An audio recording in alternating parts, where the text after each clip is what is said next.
Hello guys and welcome to our channel. Today I will show you how you can perform a simulate of scan body temperature on your Motorola E13.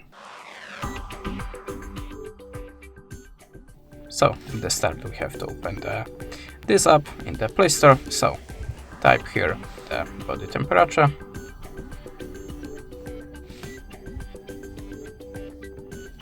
Then download and install this app. So we have to launch it now. And click skip, then wait a second to close that.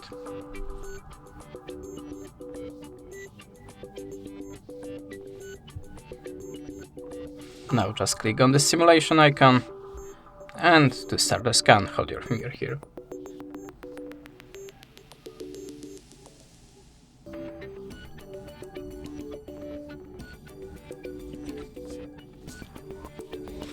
Click skip video. And this is my results. That's it. Thanks for the watching, leave us a subscribe, comment, and goodbye.